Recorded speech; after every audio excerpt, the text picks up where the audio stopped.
वन्दे अहं श्रीगुरः श्रीयुतपदकमलं श्रीगुरुन् वैष्णवांश्च श्रीरूपं साग्रजातं सगणरघुनाथं तं सजीवं साद्वैतं सावधूतं परिजनसहितं श्रीकृष्णचैतन्यदेवं श्रीराधाकृष्णपादं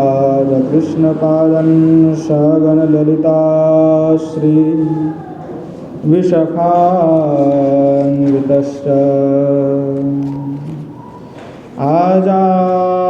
आजानुलम्बितभुजौ कनकावदातौ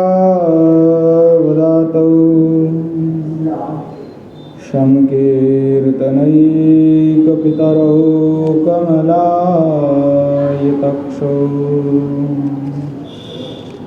विश्वाम्भरौ द्विजवरौ युगधर्मपालौ वन्दे जगत्प्रियकरौ करुणावतारौ पञ्चतत्त्वात्मकं कृष्णं भक्तरूपस्वरूपकं भक्तावतारं भक्ताख्यं नमामि भक्तशक्तिकम्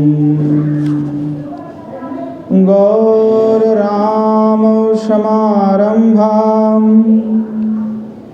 ईश्वरिणां च मध्यमाम् अस्मदाचार्यपर्यन्तं वन्दे गुरुपरम्पराम्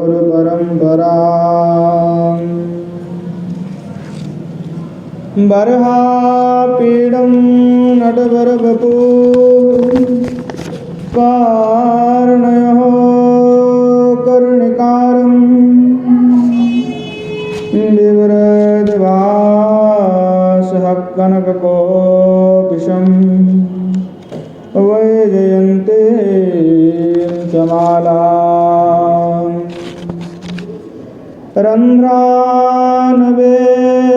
रन्ध्रानवेनरधरसुधया पूरयन् गोपवृन्दे वृन्दारण्यं शपदरमणं प्राविशद्गीतकीर्तिः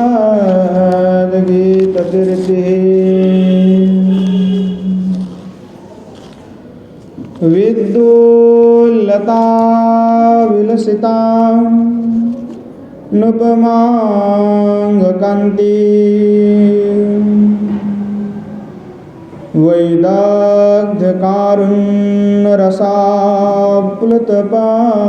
वैदग्ध्यकारुण्यरसाप्लुतपादमनेत्रा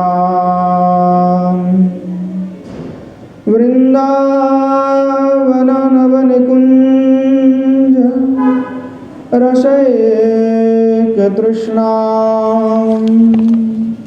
राधां विना किमपि तात्तमहं न जाने। श्रीमद्भागवतं नौमि यस्यैकस्य प्रसादतः अज्ञातानपि जानाति सर्वगमानपि मृषारूढं वाकन्तं शोणमीशं सदा शिवं हरिनामरसन्मत्तं नौमि गोपीश्वरं हरम्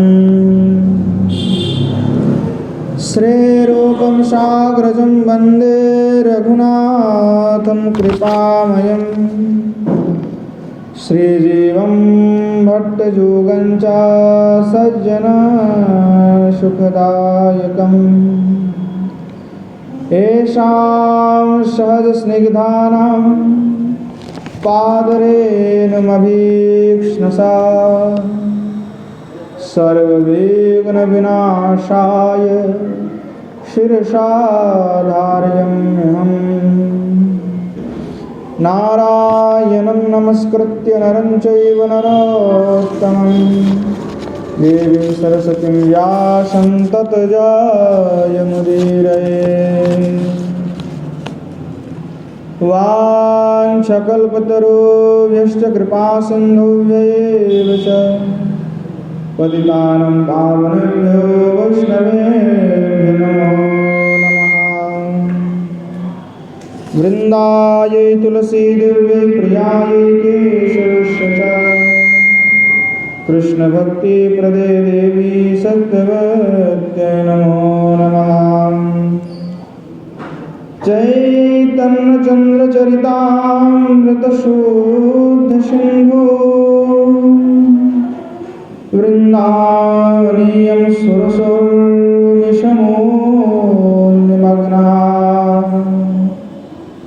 ये वै जगन्निजगुणैः सेवापुनन्ति तान् वैष्णवांश्च हरिपरान् नमामि।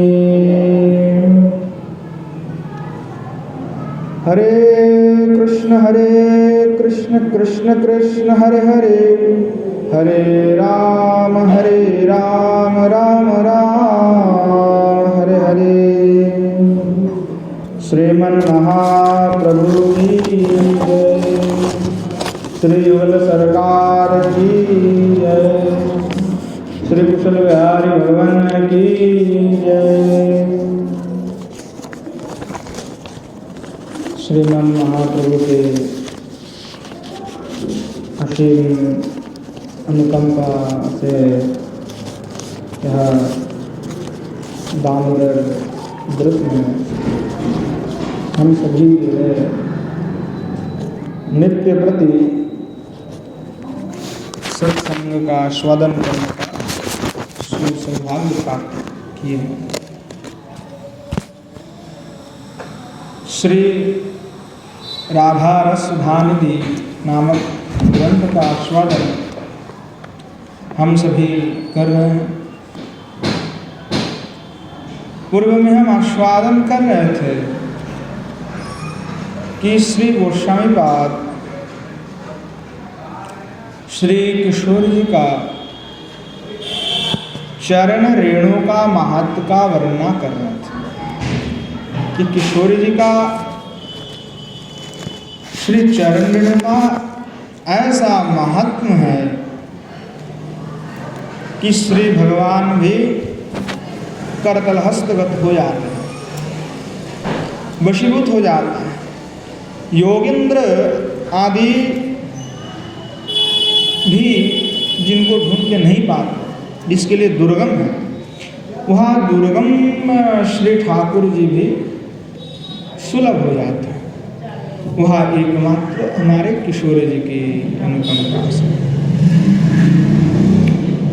तो किशोर जी के चरण रेणु का श्री गोस्वामीपाद जो है महिमा वर्णन कर रहे थे,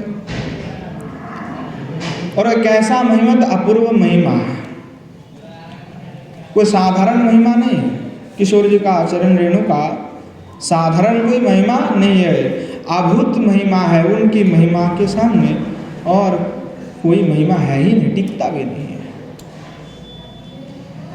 इसीलिए गोस्वामीपाद कहते हैं उदार गुप्त यत मूर्धनि आराध आधाय पिच्छमौली, और प्रिय गुणैरपि काम्यम पदम आपहु, कि ऐसे उदार हमारे किशोरी जी है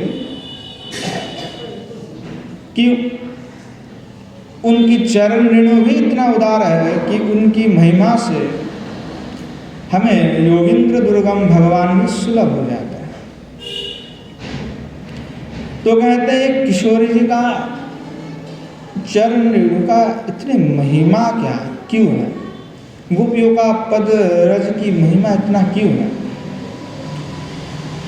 तो कहेंगे गोपियों का जो उदार शब्द का प्रयोग किए किशोर जी के लिए और उनकी सखिया के लिए, तो बोले उदार इसलिए है क्योंकि वे आत्मेंद्रिय प्रीति वासना शून्य निष्काम प्रेम श्री भगवान से किए हैं। श्री कविराज गोस्वामी पाद चैतन्य चरितामृत में कहते हैं कि आत्मेंद्रिय के लिए जो सुख वांछा है वो गोपियों में नहीं है। आत्मेंद्रियो सुख वांछा नाही गोपिकार, कृष्णे सुख दिते करे संगम विहार।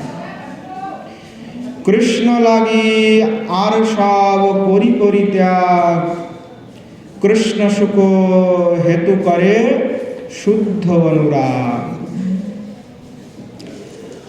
कहते हैं कि आत्मेंद्रिय सुख वांछा जो है वह गोपियों का नहीं है।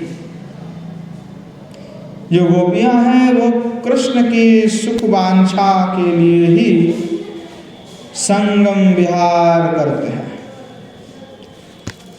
कृष्ण लागी आरसाव कोरी कोरी त्याग। श्री भगवान कृष्ण के लिए सब कुछ उन्होंने परित्याग कर दिया। सजन आर्य पथम चहित्वा, श्रीमद् भागवत कहते हैं कि सजन आर्यपथ, अपने आत्मियों को छोड़ दिए, विदुक्त मार्ग को भी छोड़ दिए, कर्मकांड छोड़ दिए, सब कुछ छोड़ करके किस लिए छोड़े? कृष्ण सुख के लिए। तो कृष्ण सुख हेतु करे शुद्ध अनुराग। और गोपियों का जो अनुराग है वो शुद्ध है, विशुद्ध है, एकदम पूत पवित्र है। तो निष्काम है, उसमें कोई स्वार्थ नहीं है। आत्म सुख की जहाँ वासना ना हो वो निष्काम है, और जहाँ आत्म इंद्रियों की प्रति की बातें है वह काम है। तो गोपियों का ऐसे महिमा वर्णन कर रहे कविराज गोस्वामी पाद। कहते गोपियों ने क्या क्या त्याग किए।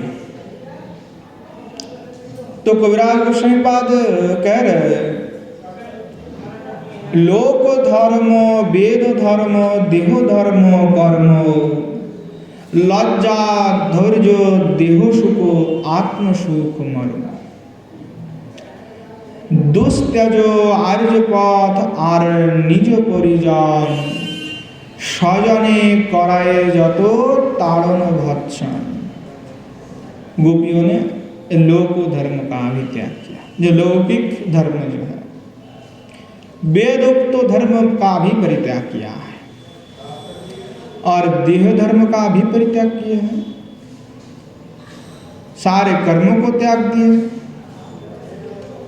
दुस्त्याज आर्यपथ, अर्थात अपने पति को भी छोड़ दी, त्याग दी। तो सजन आर्यपथ, आर्य पति पत्नी का संबंध, सजन को त्याग लोग नहीं कर पाते, आत्मीयता को लोग त्याग नहीं कर पाते।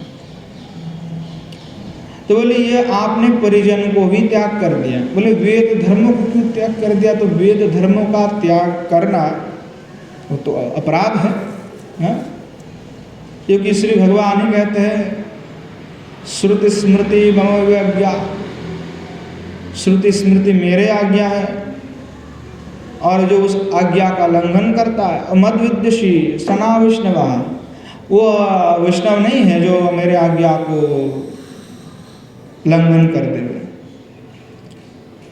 शास्त्र ये भी कहता है श्रुति स्मृति पुराणानि पांचरात्र विधिं विना ऐकांतिक हरिर्भक्ति उत्पाताय वै कल्पते। इस श्रुति स्मृति पुराण इत्यादि जो शास्त्र है पांचरात्र आदि, उसके बिना अगर कोई हरि भक्ति करता है तो वो उत्पात है। ऐकांतिक होने पर, ऐकांतिक भक्ति करने पर भी वो उत्पात है। अब यहीं पे गोपियाँ जो वेद धर्म को त्याग कर दी। तो यहाँ पे सिद्धांत क्या है कि गोपियों ने तो त्याग कर दिया, भाई अपराध नहीं लगे फिर वेद धर्म का, उनका अपराध लगना चाहिए कि श्रुति स्मृति भगवान की आज्ञा उन्होंने नहीं माना। तो यहाँ पे गोस्वामीपाद सिद्धांत देते हैं, वेदाधि दूरगम्यो प्रेम धर्म, जो वेदादि शास्त्र के उस पार है प्रेम, शास्त्र के बंधन में कभी प्रेम होता ही नहीं, वह विधि मात्र है।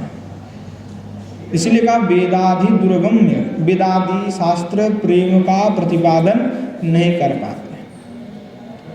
तो कहा इस पार में वेदादि शास्त्र तो उस पार में प्रेम है। संगीत माधवम में प्रभारंग सरस्वतीवाद इस बात को कहें।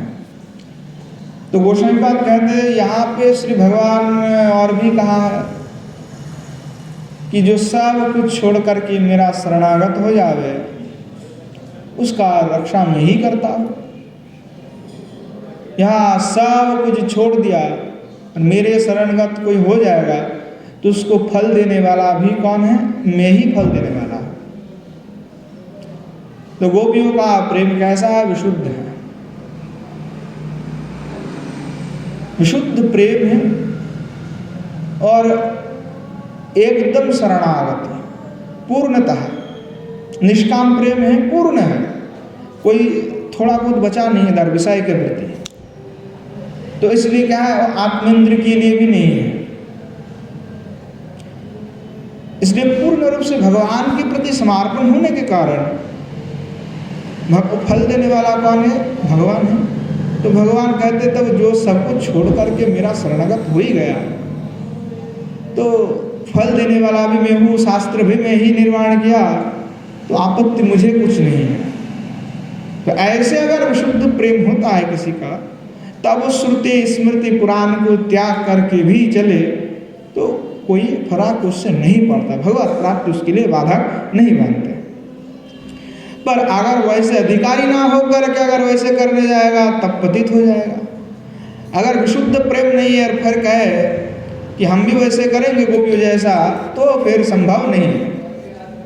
जैसे एक मैया थी तो जो श्री ठाकुर जी को भोग लगाने के लिए खिचड़ी बनवाती तो बिना नहाए हुए सुबह सुबह खिचड़ी बना करके भोग लगाते थे। जो दंत धावन करते थे उसी दंत के जो लकड़ी थे उससे खिचड़ी घूट देते थे। कर्मबाई की कथा है, सभी जानते हैं, सुने हैं, थोड़ा आए प्रसंग तो हम चर्चा कर लेते हैं। अब कर्मबाई करती थी, अब हम भी सोचने लगे कि हम भी करेंगे, तो ऐसा संभव नहीं है क्योंकि हमारा वैसे विशुद्ध प्रेम नहीं है। अगर वैसे विशुद्ध प्रेम है तब तो कोई बात नहीं है, तब तो किया जा सकता है। तो वैसे विशुद्ध प्रेम जब तक नहीं होता तब तक वेदादि शास्त्र के अनुगत होकर के चलना पड़ता है, ताकि हमारा मन श्री ठाकुर जी में लगे रहे, ताकि हम कुछ उल्टा सीधा ना कर बैठे। और क्या होता है कि श्री उज्ज्वल लीलमणि में रूप गोस्वामीपाद लिखते हैं कि जो जैसे कि भौरा होता है तो भौरा अधिकतर मधुपान करते हैं, हर समय नित्य तो मधुपान में रत रहता है। तो जहाँ पे पद्म का वन है, कमल का वन, कमल खिले हुए एकदम, और सबसे मधु में उत्तम कौन सा मधु होता है? कमल के जो मधु होते हैं वो सबसे उत्तम माने जाते हैं। शहद जो है कमल से जो उत्पन्न होगा वो सबसे उसमें उत्तम माना जाता है, पद्म मधु जिसको कहते हैं। अब पद्म मधु का तेज भी बहुत होता है, वो पीने पर जो नशा होता है, मधु पीने पर नशा हो जाता है।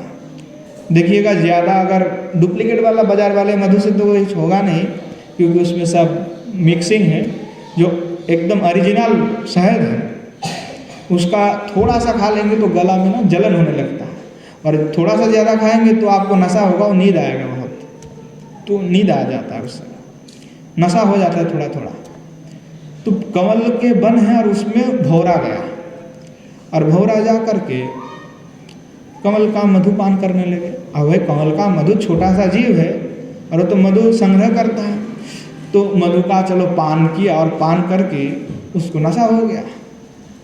अब हो करके क्या होगा? उन्मत्त हो गए।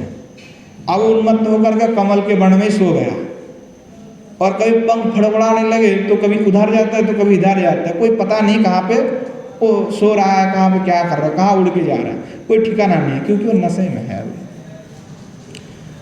तो गोस्वामी पाद कहते हैं ठीक वैसे ही जो श्री भगवान के भक्त हैं, तो श्री भगवान के चरणारविंद मकरंद है, क्या चरण कमल। तो चरण कमल में क्या रहता है? मधुप रहता है। कमल में मधु रहेगा कि नहीं है? तो क्या चरण कमल है तो कमल में मधु है, और वो चरण कमल की मधु को पान करके जो महासंत है, मकरंद को पान करते हुए वो क्या होता है? उन्मत्त हो जाता है।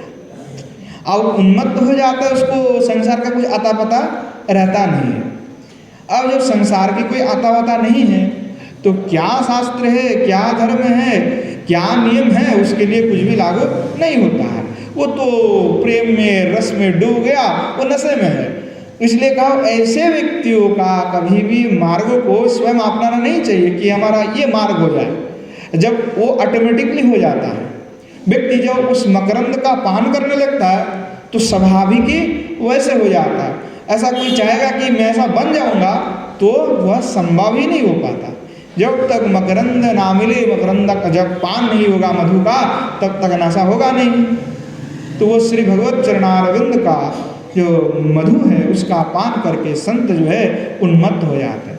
तो कहा ऐसे संत का उनका प्रणाम करना चाहिए उनको, परंतु उन्होंने जो मार्ग का अनुसरण किया वो हमारे लिए नहीं है। हमें तो शास्त्र विधि के द्वारा ही चलना चाहिए। अगर विधि करते करते प्रेम स्वतः ही हमारा हृदय प्रवृत्त हो गया, हम प्रवृत्त हो गए पूर्ण स्वतः, तब जाकर के स्वतः कुछ भी कर ले कोई उससे फर्क नहीं पड़ता, तब कोई भी आपत्ति नहीं होता। तो गोपिया का भी प्रेम ऐसा ही, आपने आत्मेंद्रिय की कोई भी वांछा उनकी नहीं है। अब इसलिए वो मकरंद का पान किए और पान करते हुए वो उन्मत्त होकर के वैसे जो भी नियम करने लगे, चाहे वो पाले ना पाले उससे कोई भी बाधक नहीं। तो इसलिए उन्होंने सब कुछ त्याग दिया। सजन व्यक्ति सब कुछ छोड़ सकता है परंतु स्वयं को नहीं छोड़ सकता। व्यक्ति सब कुछ छोड़ देता है। गोस्वामीपाद, सनातन गोस्वामीपाद बृहद वैष्णव दर्शनी में लिखते हैं श्रीमद् भागवत के कि देखो इस संसार में कोई किसी से प्रेम करता नहीं है, व्यक्ति स्वयं से प्रेम करते हैं। लोग कहता है कि मैं उससे प्रेम करता हूँ, करती हूँ, पर क्या है कि अब लड़का होगा करता हो और लड़की होगा तो करती हो है, तो कहता है मैं तुमसे प्यार करता हूँ, और वो करता है नहीं, झूठ बोल रहा है, सीधी सीधी झूठ बोल रहा है। कैसे? तो कोई लड़का लड़की से प्रेम करेगा, वो कहेगा मैं तुम्हारे बिना मर जाऊंगा, हाँ मैं तुम्हारे बिना मैं मर जाऊंगा। समस्या किसका? मेरा है, तुम्हारा क्या समस्या है? और सामने वाला क्या सोचता है? कितना प्रेम करता है, कह रहा है कि मैं तुम्हारे बिना मर जाऊंगा, इसका तात्पर्य कि मैं तुम्हारे भोग किए बिना मैं मर जाऊंगा। और सामने वाला को लग रहा है कितना प्रेम करा, समस्या उसका। प्रेम कोई किसी से नहीं करते, व्यक्ति स्वयं को प्रेम करते। स्वयं को प्रेम करने के बाद थोड़ा बहुत कुछ रह जाता है, तो फिर व्यक्ति वो आरोपित करता है कि मैं उसको इतना प्रेम करता हूँ, मैं उसको इतना प्रेम करता हूँ। और लोग ये भी कहता है कि मैं भगवान को प्रेम करता हूँ, पर सही में भगवान को प्रेम क्या करते नहीं। आपके पास 100% है प्रेम की, 100 भाग है। मानो आपके पास जैसे 100 रुपया है तो जैसे 100% प्रेम है आपके पास, तो आप भगवान को कितना % प्रेम करते होंगे? प्रेम क्या है कि वो कहते हम अपने पति से प्रेम करते हैं, अपने पुत्र से हमारा प्रेम है, हमारे कन्या से भी प्रेम है, हमारे आत्मीय से हमारा प्रेम है, सजनों से प्रेम है, हमारे बंधुओं मित्रों से प्रेम है। तो इतने प्रेम आपका बांटते गया, भगवान के लिए कितना बच गया? सही में क्या भगवान से प्रेम है? फिर आत्म से भी तो प्रेम है। अब हमारा शरीर कुछ बिगाड़ने लग जाए तो हम क्या सोचेंगे? आज तो ठाकुर जी का सेवा, चलो छोड़ दो, वो दूसरे दिन देखा जाएगा। ऐसे भी होता है। तो प्रेम कहाँ है? अपने पे है। हम आरोपित करने लगते कि हम भगवान से प्रेम करते हैं, पर सही में क्या सही में हम करते हैं प्रेम भगवान से? अगर करते हैं तो हमारा मन क्यों दूसरे जगह पे जा कर के बैठ जाता है? तो इसलिए कहा कि गोस्वामी पाद कि देखो इस संसार में तो कोई किसी को प्रेम करता नहीं है, सब आरोपित करते हैं एक दूसरे का प्रसन्नता के लिए, ताकि एक बंधन रखा जाए। और इस संसार में कभी प्रेम, लौकिक जो जगत है या वे प्रेम होता ही नहीं। अगर प्रेम होगा तो विराह के बिना प्रेम का पुष्टि नहीं होता। श्री गोस्वामी पाद कहते हैं कि विराह के बिना प्रेम का पुष्टि नहीं होता है। रस का, प्रेम रस का जो पुष्टि है वो नहीं होता। तो कहा इस जगत में अगर विराह होगा तो मृत्यु हो जाएगा, विराह होगा या तो मर जाएगा या तो किसी दूसरे से प्रेम करने लगेगा। तो व्यक्ति मरता तो है नहीं। किशोर जी से एक बार किसी ने पूछा, सखी आप ये बताओ कि विराह श्रेष्ठ है कि मिलन श्रेष्ठ है? हाँ? तो किशोर जी कहते हैं कि मुझे जितना अनुभव है मेरा कि संगम विरहमपि विरहैव श्रेष्ठम, संगम और विरह जो है इस दोनों में अगर कोई मुझे पूछेगा तो मैं कहूँगी कि विरह ही श्रेष्ठ है। अब हाँ, यह जगत में विरह होने पर लोग रह नहीं पाएगा, प्रेम कैसा? हाँ, तो विरह की बात, विरह में नित्य प्रति उसका याद होता है। जैसे विरह होता है तो उसके बारे में पूरा दिन भर सोचते रहेगा, जाएगा नहीं अपने दिमाग से, कभी हटेगा ही नहीं। उसका चिंतन हमेशा रहेगा कि वो चला गया, वो ऐसा था, पूर्व स्मृति सताएगा, पूर्व में जो लीला हुआ उसका आस्वादन करेगा। पुनः पुनः किशोर जी उनका चिंतन करती है। तो ललिता से कहने लगे, किशोर जी देखो, जब विरह होता है, जब कृष्ण पास में रहता है उतना आनंद नहीं होता, उसके प्रति उतना प्रेम का प्रकाश नहीं हो पाता, परंतु जब विरह होता है तो प्रेम का प्रकाश होने लगता, तब लगता है कि कृष्ण के बिना और कुछ नहीं है।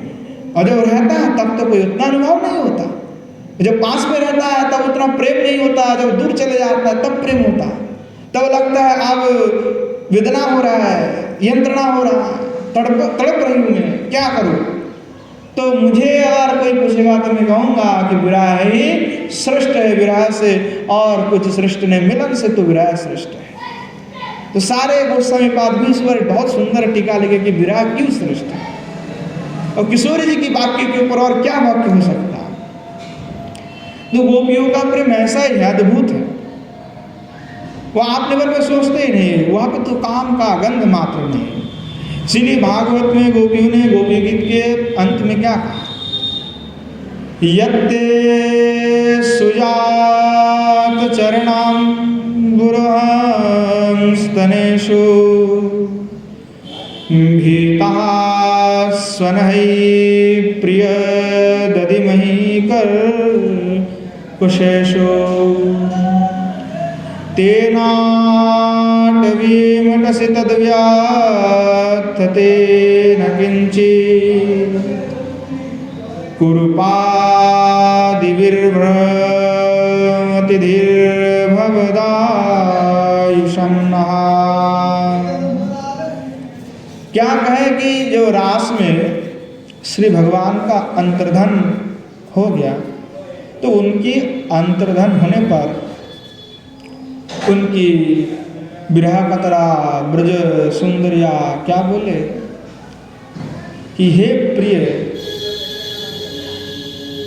श्री भगवान को बोले कि हे प्रिय, कि आप ऐसे ब्रज के जो पग पर चलते हैं, भाई कहीं पे तो कांटे हैं, कहीं पे छोटे छोटे पत्थर का कण है, आप कैसे नंगे पर होकर के चलते हैं? क्या आपको कष्ट नहीं होता? क्या आपको कोई भी यंत्रणा नहीं अनुभव होता? जब आप चलते हैं, पैर रखते हैं, तो आपको क्या कुछ भी अनुभव नहीं होता? तो भगवान से कहते कि देखिए हम तो इससे डरते हैं, यत्ते सुजात चरणम गुरुहं स्तनेषु, कि हमारे वक्षस्थल पर भी आपकी श्री चरणा को रखने के लिए भी हम डरते हैं। हम ये लगता है कि हमारे वक्षस्थल पर रखने पर भी आपको शायद यंत्रणा अनुभव हो, आपके पैर में कोई चोट लग जाए। आप कैसे कमल सदृश जो चरणारविंद है उस चरणारविंद में क्या यंत्रणा हो जाएगा, ये सोच करके तो हम अपने वक्षस्थल पर भी नहीं आपको चरण को रखना, हमें डर लगता है। तो यहाँ काम का गंध नहीं है, इसलिए गोपियों का प्रेम सबसे श्रेष्ठ है और उनमें हमारे किशोरी जी सर्वश्रेष्ठतम है। तो यहाँ जो भी कहते हैं गोपियाँ किशोर जी के साथ विराजमान होकर के श्री भगवान को जो प्रेम करते निष्काम प्रेम है, उसमें काम की कोई लेस मात्र नहीं है, विशुद्ध प्रेम है। तो गोपियों में स्वसुख का वांछा नहीं है, उन्हें कृष्ण के सुख से ही सुख प्राप्ति होती है। श्री भगवान सुखी है तो वे भी सुखी है, कृष्ण सुख में ही उनका समस्त सुख निहित है। श्री कविराज गोस्वामी बात कहते हैं, जो गोपियाँ है समस्त, वह श्री भगवान कृष्ण का दर्शन करते हैं तभी प्रसन्न हो जाता है। वे यह नहीं चाहते कि कृष्ण का निरंतर कृष्ण मेरे साथ रहे, बोले विरह होता है तो और भी प्रेम उनका बढ़ती रहती, निरंतर बढ़ती रहती, और कृष्ण के सुख में ही गोपियों का सुख है। श्री भगवान जब चले गए तो गोपियों ने पहले तो रुकने की प्रयास किया, पर कुछ ऐसे भी गोपियाँ थे जो कभी सोचे ही नहीं, बोले चले गए तो चले गए, और उनका प्रसन्नता इससे है कि वो चले जाएंगे तो इनसे उनको खुशी मिलेगा, तो वो चले जाए, हमें कोई आपत्ति नहीं है, क्योंकि कृष्ण के सुख में ही तो हमारा सुख है।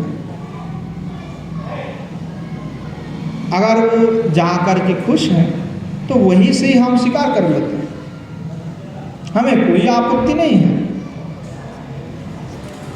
रोकने की प्रयास वे कभी नहीं करते।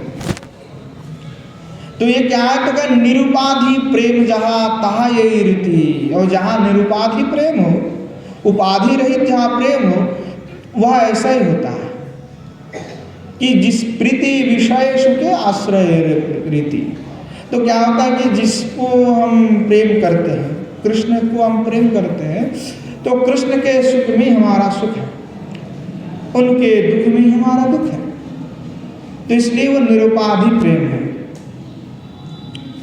और इसलिए कहा कि निरुपाधि प्रेम जो करने वाले गोपियाँ हैं, उन्हीं की अनुगत होकर के भजना करने से ही वह श्री भगवान वशीभूत हो जाता है, प्रसन्न हो जाता है कि गोपी अनुगति बिना ऐश्वर्य गणे भजिले नाही पाए ब्रजेंद्र अंधने। गोपियों का अनुगति के बिना ऐश्वर्य ज्ञान में भजना करने पर वहाँ जो ब्रजेंद्र नंदन कृष्ण है वहाँ कभी प्राप्त नहीं होता, इसीलिए लक्ष्मी जी को भी प्राप्त नहीं है, अभी भी बेलवन में तपस्या कर रहे हैं। पर चाहे कितने भी तपस्या कर लेवे, जब तक श्री किशोर की श्री चरणारविंद में आश्रय ग्रहण नहीं करेगी, तब तक श्री ब्रजेंद्र नंदन कभी लाभ नहीं कर पाएगी। करोड़ों तपस्या का फल भी यहाँ ब्रजेंद्र नंदन की प्राप्ति संभव नहीं है। इसलिए कहा निरुपाधि प्रेम, निरुपाधि प्रेम हो जाए बस, और कुछ नहीं चाहिए। उपाधि रहित प्रेम, कोई आशा नहीं। हम भगवान से क्या मांगते हैं कि ठाकुर जी को 2 लड्डू चढ़ा देंगे, हनुमान जी को चढ़ा करके कहते हैं कि ठाकुर जी हमारा ये काम हो जाए, हमारा जॉब लग जाए। हाँ, क्या हमारा ये आशा है भगवान से? यही हम मांगते हैं। कितना मूर्ख है, भगवान से प्रेम मांगा जाता है कि विषय मांगा जाता है। व्यक्ति जानता है कि विषय नाशवान है, फिर भी विषय को लेकर के पड़े हुए हैं। और इस संसार में जितना भगवान को गालियाँ पड़ता है उतना गाली और किसी को नहीं पड़ता। काम होने पर भगवान तो तुम बड़े प्रसन्न 2-4 लड्डू के जगह में 4 लड्डू चढ़ाएंगे, अगर नहीं काम हुआ तब तो भाई खैर नहीं भगवान का। हनुमान जी 2 लड्डू तो चढ़ाने की बात की थे, आपने हमारा जवाब नहीं दिया। भगवान से विषय भी मांगते हैं और नहीं देने पर गालियाँ भी देते हैं। भगवान क्या कहते हैं कि भाई मैं तुम्हें विषय क्यों दूंगा, मैं तुम्हें प्रेम देना चाहता हूँ, मैं तो प्रेम देना चाहता हूँ। भक्त कहते नहीं हमको प्रेम लेने की कोई आवश्यकता नहीं, हमें तो भाई नौकरी दे दो, जॉब दे दो, घर दे दो, गाड़ी दे दो, सब दे दो हमें। अब सब हम ले भी लिए, कितना साल भोग कर लेंगे? 40 साल, 50 साल, 60 साल, 100 साल ही भोग कर लेंगे, उससे ज़्यादा नहीं कर पाएगा कोई भी। और कहाँ आज शरीर चलता है? 20 साल के बाद भोग करना चालू की तो 60-70 तक आते आते सब खत्म, उसके बाद इंद्रिय भी खत्म, चलना वालना सब बंद, सब बढ़ जाओ चुपचाप। तो आपने 50 साल 60 साल तक ही भोग किए, क्या फायदा हुआ? कुछ नहीं लेके आए थे और कुछ लेके जाएंगे भी नहीं। यहाँ पे जो भी बनाए थे वो यहीं पे पड़े रहेगा, धरी के धरी रह जाएगा सब कुछ। पर मांगते क्या है? वही विषय जो रह जाएगा, जो रहने वाले वस्तु नहीं, जो हमारे साथ जाएगा, वो हम नहीं मांगते। अब इसलिए हमारा आना जाना रहता है कि पुनरपि जननम पुनरपि मरणम पुनरपि जननी जठरे शयनम। इसीलिए बार बार आवागमन हमें करना पड़ता है, क्योंकि हमारा मन विषय से हटता ही नहीं। जब विषय से मन हट करके श्री भगवान में लग जाएगा जिस दिन, उस दिन हमारा सारे बंधन खत्म हो जाएगा, तब विषय से अभिनिवेश नष्ट हो जाएगा। इसलिए श्रीमन महाप्रभु भी कहे कि जब तक व्यक्ति का विषय में मन होता है तब तक भगवान में प्रीति नहीं हो पाता। विषय से जब जैसे मन हटाते हैं तो भगवान में प्रीति हो जाता है। तो श्री प्रभानंद सरस्वती बात श्री किशोर जी का पद रेणु का महिमा बाखान की, अति अद्भुत अपूर्व महिमा है किशोर जी का। फिर गोस्वामीपाद कहते हैं, दिव्य प्रमोद रससार निजांग संग पीयूष बीच निचयई रविषेचयन्ति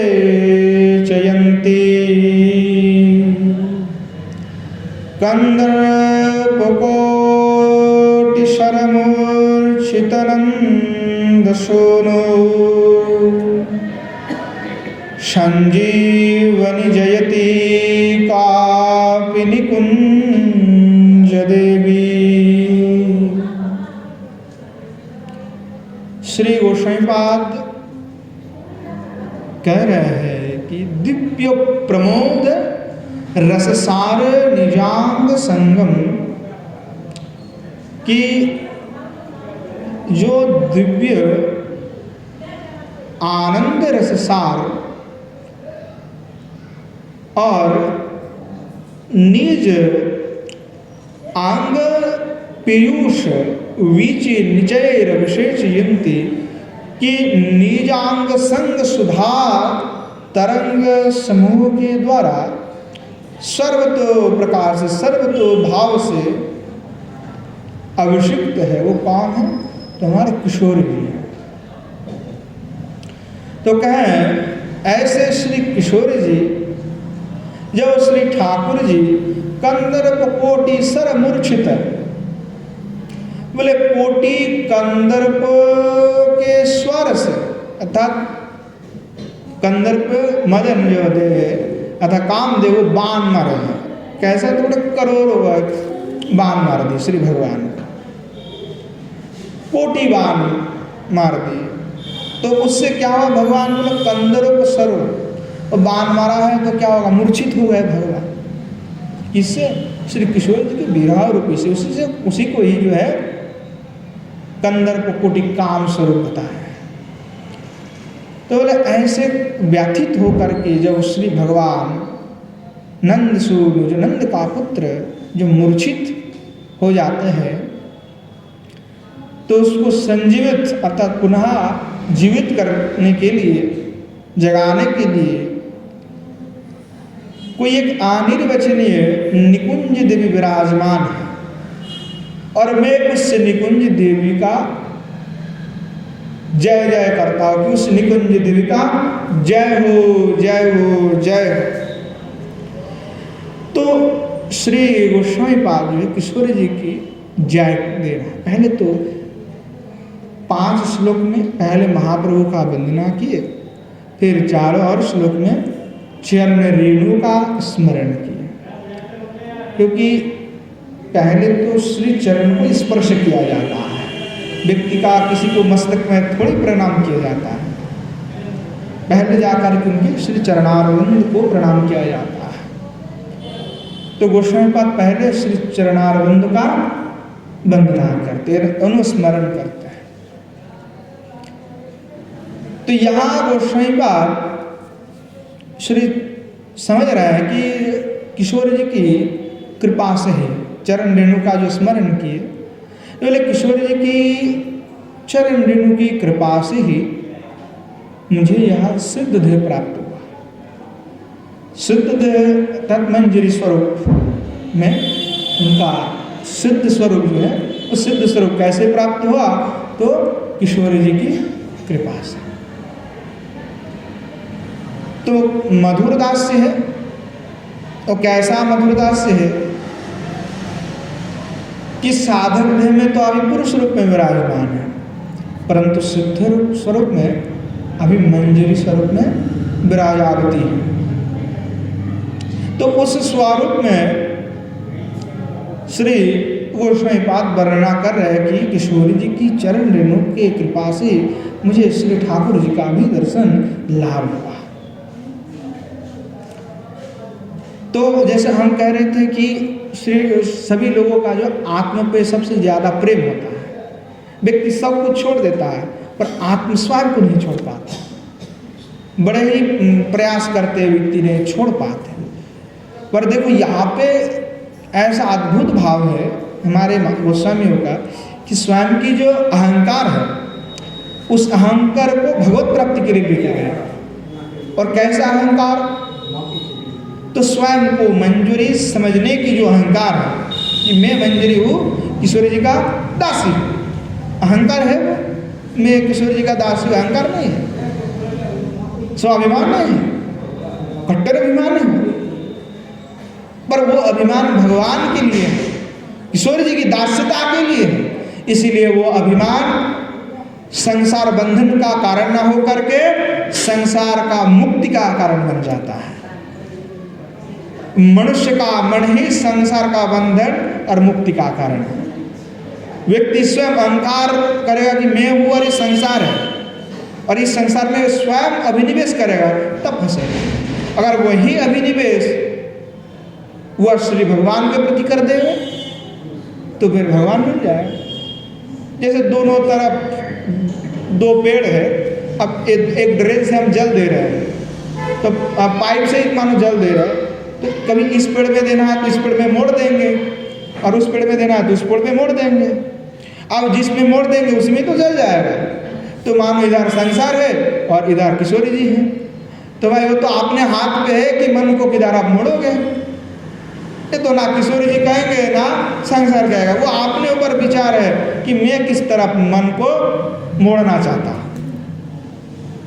एकदम आसानी सा व्यापार है, आसान है बहुत, पर व्यक्ति मन को मोड़े तो सही, जैसे मोड़ लेगा बस काम हो गया।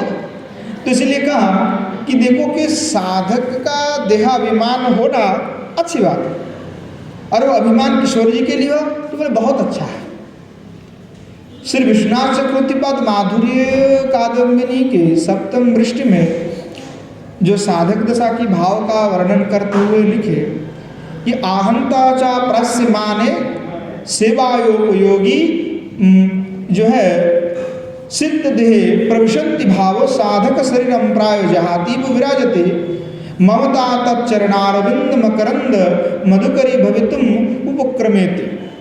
तो बोले गोसाई पाद कि देखो, जो ऐसे व्यक्ति सोचता है कि मैं किशोर जी का दास ही, जो अभिमान उनका हो जाता है साधक को कि मैं किशोर जी का दास हूँ, तो ऐसे अभिमान होने पर श्री भगवान की चरणारविंद के मकरंदो पान करने के लिए फिर वो उत्सुकवती हो जाता है, और प्रेम का जो स्तर है वो प्रगाढ़ हो जाता है। अभिनिवेश श्री भगवान से किशोर जी से एकदम प्रगाढ़ रूप से हो जाता है, अविच्छिन्न हो जाता है। तो उस समय के जो अभिमान है कि मैं किशोर जी का दासी हूँ, मैं निकुंज में मुझे सेवा करना है, तो ऐसे जब अभिमान हो तो ये अभिमान की धारा कभी खंडित नहीं होता। जब खंडित नहीं होता है तो सिद्ध देह प्राप्ति हो जाता है।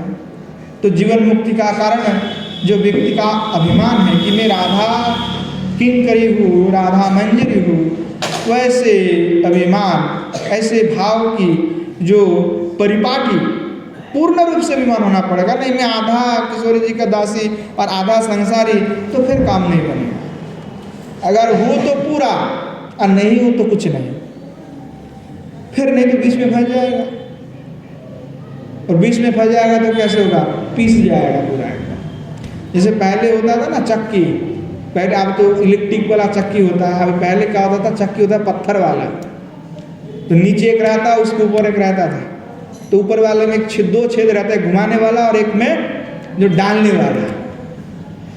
तो जैसे डाला और घुमाया तो बीच में जो आया सब पीस गया, खत्म। और जो वो चक्की के वो दोनों के बीच में और एक लकड़ी रहता है, उसके किनारे पे कोई आ गया तो क्या हुआ, वो तुम चक्की दिन भर घुमाते रहो, उसको कुछ फर्क नहीं पड़ता है। तो या तो पास में आ जाओ या तो मत आओ, और बीच में फंसा तो पीस गया। तो बीच में नहीं फंसने का, या तो नहीं मत आओ, और आया तो उस किनारे पे चले जाओ जहाँ जाने से तुम्हें और कोई खतरा ना हो, तुम पिसोगे नहीं। और हम क्या होता है कि संसार के चक्की में पिसने वाले लोग हैं, बीच में फंस रहे हैं हम लोग, इसीलिए हम लोग को ज़्यादा पिसा जाता है। तो या तो छोड़ दो या तो मत आओ, दोनों रास्ता है। अब बीच में आओगे तब तो कोई खैर नहीं। तो इसलिए कहा किशोरी का किंकरी में समझ रहा हूँ कि मैं किशोरी का किंकरी हूँ, मैं मंजरी हूँ, तो पूर्ण रूप से मानो और कोई भावना मत रखो। अगर रखोगे फिर होगा नहीं, इसलिए पूर्ण रूप से रखना पड़ेगा। तो कहा जो राधा किंकरियों मान करके कि मैं राधा किंकरी हूँ, किशोर जी का सेविका हूँ, ऐसा अगर वो करेगा तो उसका जीवन, उसका लालसा बढ़ेगा, और जब लालसा होगा तो प्रेम भी होगा, फिर स्तर बढ़ते जाएगा, और बढ़ते बढ़ते क्या होगा कि वो राग मर्म में ऐसा प्रवृत्त हो जाएगा कि कभी वो और उससे खंडित नहीं होगा। तो जब खंडित ही नहीं होगा तो सिद्ध स्वरूप प्राप्ति तो आपने करतल में हो गया, फिर हस्तगत हो गया, सिद्ध स्वरूप को तुरंत प्राप्ति कर लेगा और आपत्ति भी नहीं उसमें। तो ऐसे ही श्री गोस्वामी पाद जो है अपना स्वर्ग को प्राप्ति कर लिए। जो प्राप्ति कर लिए हैं तो किशोर जी का पदरेणु का जो रस, बोले पदरेणु की कृपा से ही तो हमें सब प्राप्ति हुआ। तो उस पदरेणु की कृपा से लीला राज्य में, अर्थात जहाँ नित्य लीला हो रहा है, उस नित्य लीला के जो राज्य है उस राज्य में उनका प्रवेश हो गया। और जब प्रवेश हो गया तो भाई स्फूर्ति तो होना ही है, जैसे सिद्ध महात्मा को लीला का स्फूर्ति हो जाता है। तो लीला का स्फूर्ति तब होता है जब पूर्ण रूप से उस नित्य लीला के राज्य में प्रवेश हो जाए। अब जिसका प्रवेश ही नहीं हुआ फिर वो कैसे करेगा? क्योंकि जीव गोसाई बात कहा कि श्री ठाकुर जी किशोर जी अभी इसी ब्रज में ही लीला कर रहे हैं, नित्य है लीला, पर हम देख नहीं पा रहे हैं क्योंकि हम उस लीला में प्रवेश करने का अधिकारी नहीं है। अथवा करने के लिए हमारे अंदर वैसे लालसा भी नहीं है। क्या दिन में एक बार भी मन होता है कि श्री किशोर जी ठाकुर जी नित्य विराजमान करके लीला कर रहे हैं, तो कैसे अद्भुत लीला कर रहे हैं, अगर हमें ऐसा मौका मिल जाते कैसे प्रवेश होगा? क्या इसके लिए हमारा अनुसंधान है? क्या हमारा मन उसके लिए त्रस्त है? क्या हम जैसे कुछ वस्तु को पाने के लिए जैसे हमारा लालच हो जाता है, जैसे किसी को मिठाई खाने का अच्छा लगता है तो देखते लब होता है कि मिठाई मिल जाता बड़ी अच्छा लगता है। क्या ठाकुर जी को ऐसे विग्रह का दर्शन करने पर ऐसा लगता है कि साक्षात ठाकुर जी का दर्शन हो जाता तो बड़े आनंद होता? अगर ऐसा नहीं हो रहा तो यानी हमारे अंदर वैसा तीव्र लालसा उत्पन्न नहीं हुआ। तो तीव्र लालसा का उत्पन्न होना बहुत ही आवश्यक है और अनुसंधान की आवश्यकता बहुत जरूरी है। तो जैसे वैसे होगा तो फिर उसी राज्य में वो प्रवेश हो जाएगा। उस भाव राज्य में किशोर जी अपना द्वार खोल देंगे। ये तो मेरे भक्त है और इस लीला का स्वादन करने के लिए इतना तीव्र इच्छा है उसके अंदर, तो खोल देंगे दरवाजा। इसीलिए इसको कहा राग मार्ग। जो विधि मार्ग है, विधि मार्ग में दुनिया भर के नियम करना पड़ता है, और जो राग मार्ग है तो राग मार्ग में कभी भी प्रवेश हो सकता है किसी का, कोई बात नहीं। पता नहीं आज करते करते किसी को अभी थोड़ी देर में ही प्रवेश हो गया हो, उसके लिए कोई बाधा नहीं, कभी भी हो सकता है राग मार्ग में प्रवेश। तो जैसे ही वो द्वार खुल गया तो लीला राज्य में उसका प्रवेश हो गया। अब लीला राज्य में जैसे प्रवेश हो गया तो लीला का स्फूर्ति होना तो स्वाभाविक है। तो श्री गोस्वामी पाद को एक बहुत ही मधुर लीला का स्फूर्ति हुई कि वासंती पूर्णिमा की रात है, लीला का स्फूर्ति हो रहा है। तो स्फूर्ति में ऐसे साक्षात देख रहे हैं कि वासंती पूर्णिमा की रात है और उस रात में आकाश में जो उदयमान चंद्र है, कुछ उस चंद्र को देख करके श्री ठाकुर जी को श्री किशोर जी की राधा बदन, श्री किशोर जी का श्री बदन का मुखमंडल का स्मरण आ गया, क्योंकि वो राधा बदन चंद्र सम, वो चंद्रमा को देख करके जो है किशोर जी की उनको याद आ गए। तो श्री ठाकुर जी क्या किए, भाई जिस किस को बुलाने जाए उनके पास तो हथियार पहले से ही है, वेणु है, और भगवान के पास 4 प्रकार के वेणु रहते हैं। 4 प्रकार वेणु का अलग अलग कार्य भी है। जो गायों को बुलाने के लिए अलग वेणु, गोपियों को बुलाने के लिए अलग वेणु, हाँ, सब अलग अलग कार्य करते हैं। तो आपने भगवान जो है वह आपने जो वंशी है उसको बजाया और वंश के नाद से श्री किशोर जी के साथ में सभी अनेकों गोपियाँ जो है श्री भगवान के पास आ गए। सब यमुना के किनारे पे एकत्रित हो गए और रास क्रीड़ा की तैयारी भी हो गया। तो श्री भगवान सभी ब्रज गोपियों के साथ अलग अलग रूप से जो है रास क्रीड़ा करने लगे। तो श्री किशोर जी देखे कि भाई मेरे पास भी जो कृष्ण है उसके पास भी वही कृष्ण है और उसके पास भी वही कृष्ण है, सबके पास भी वही कृष्ण जो मेरे पास में है। तो किशोर जी बड़े ही जो मानिनी हो गई, श्रीमती जो है मानिनी हो उठी।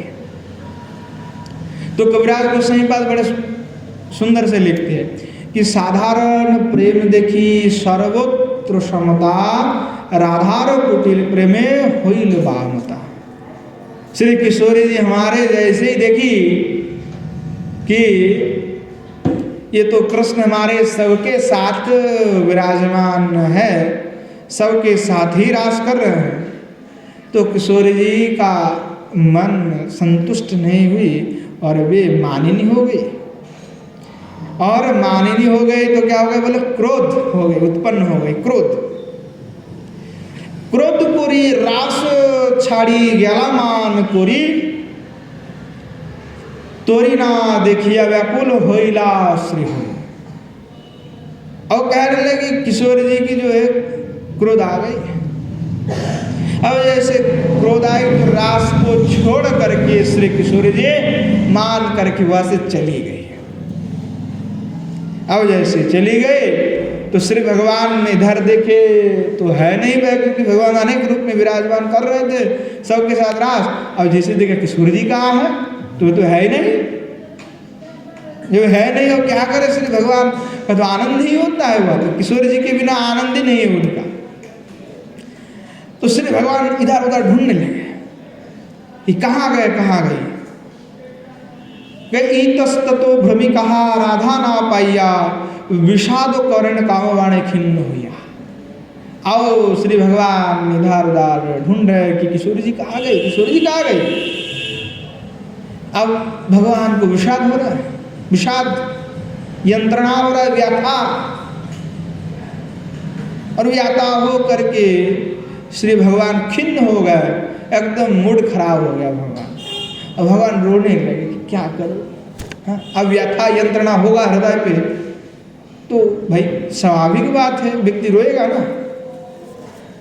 अब भगवान तो आत्माराम है, तो आत्माराम किस लिए कहा गया, भगवान को आत्माराम क्यों कहा जाता है। तो आचार्यवाद कहते हैं भगवान के आत्मा होता है क्या, भगवान का आत्मा नहीं होता है। जैसे हम सभी के अंदर आत्मा परमात्मा है, जो ये परमात्मा आत्मा रूप में सबके अंदर है, तो भगवान का आत्मा कौन है। तो कहते हैं आत्मा तो कृष्ण से राधिका, श्री भगवान का आत्मा है तो हमारे किशोरी जी। तो आत्माराम किसको कहा था, आत्मेति रमेति आत्माराम, जो आपने आत्मा में ही रमन करता हो आत्माराम है। तथा श्री किशोर जी के साथ जो रमन करता है वही आत्माराम भगवान है। अब बताओ कि किसी का आत्मा अगर शरीर से छूट जाएगा तो व्यक्ति जीवित रहता है क्या, वो तो देह पड़े रहता है। आत्मा चला गया तो बस खत्म व्यक्ति, तो और क्या शरीर ही रहेगा खोखला, उसके बिना तो जीवित भी नहीं रहता है। तो जैसे हमारे किशोर जी चले गए, श्री भगवान की आत्मा तो चले गई, और आत्मा चले जाने पर कोई जिंदा थोड़े रहता है।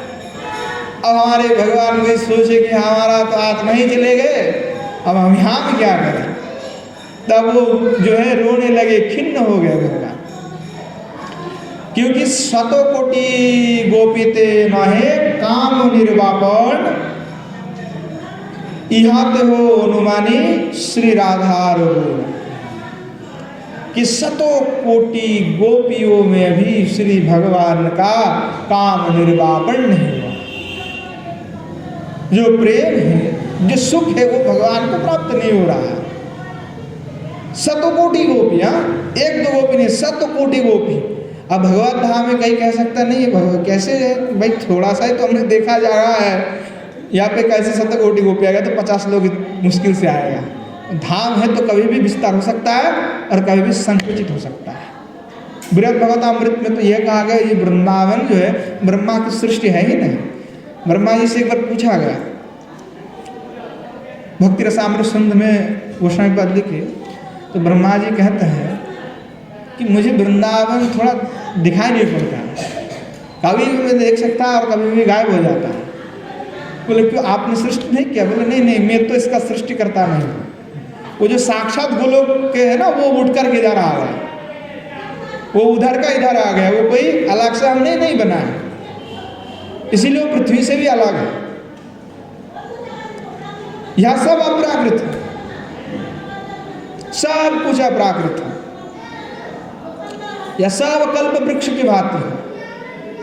बोले हमने नहीं बनाया इसको, तो अपराकृत है, तो कभी भी इसका विस्तार हो जाता है, कभी गायब हो जाता है, कभी कुछ भी हो जाता है। देवता भी नहीं देख पाते, ऐसे आंखें गाड़ के देखते कि वृंदावन में क्या हो रहा है, देख ले तो कुछ नहीं दिखाई पड़ता। जैसे आंख में कोई अगर धूल मार दे तो सब धुंधुला दिखाई पड़ता है, तो ऐसे सब देवताओं को धुंधुला दिखाई पड़ता है, वृंदावन नहीं देखते ठीक से। हुआ निकुंज नित्य निकुंज की जो लीला है वो नहीं देख पाते हुए भी, उनमें उनका प्रवेश नहीं है। देवता चाहे भले कितने बड़े हो, वो नहीं देख पाते, वो लीला में प्रवेश ही नहीं है। जहाँ शिव जी का प्रवेश नहीं हो पाता, वह कैसे प्रवेश कर जाएंगे। तो किशोरी जी के बिना तो उनकी 7 कोटि गोपियों में भी काम का निर्वापण नहीं हो पाता। तो भगवान क्या किए, मैं इधर उधर ढूंढने लगे किशोरी जी कहाँ है, किशोरी जी कहाँ है। और जो अपराकृत नवीन मदन है, श्याम सुंदर है, वो जो है कोटि काम की सर में जर्जरित होकर के श्री किशोर जी के विरह में हा राधे करते हुए श्री भगवान इतस्ततो इधर उधर घूमने लगे। भगवान रोने लगे, कहाँ गए किशोरी जी, कहाँ गए। तो क्या कि भगवान जो है आज रो रहे हैं किसके लिए, किशोरी जी के लिए। अब भगवान देख रहा है कि कहीं तो है नहीं, व्याकुल होकर के लता से वृक्ष से सबसे पूछने लगे कि बताओ कहाँ है किशोर जी को दिखा है किसी ने, अगर किसी ने दिखा तो बताओ। और श्री भगवान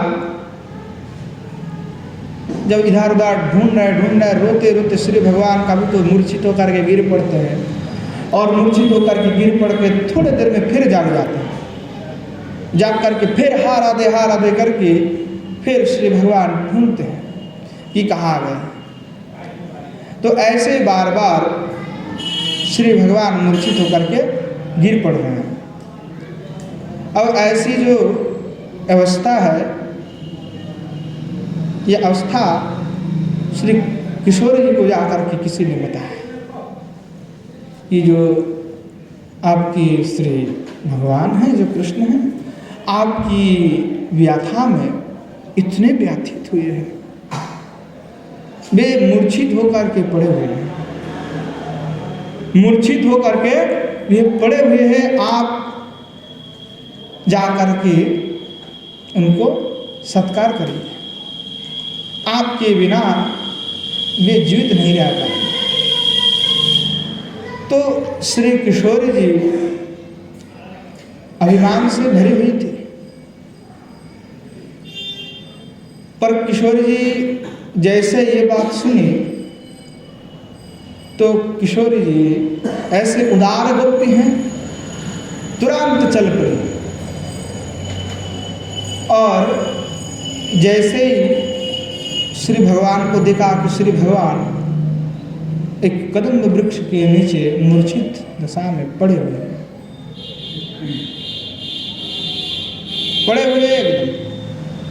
इसका वर्णना जो गीत गोविंद में बहुत सुंदर तरीका से कहता है, जो जयदेव गोस्वामी है, वो लिखते हैं कि बाहति मलाय समीरे मदन मुख निधायो स्फुटति कुसुम निकरे विरह हृदय दलनाय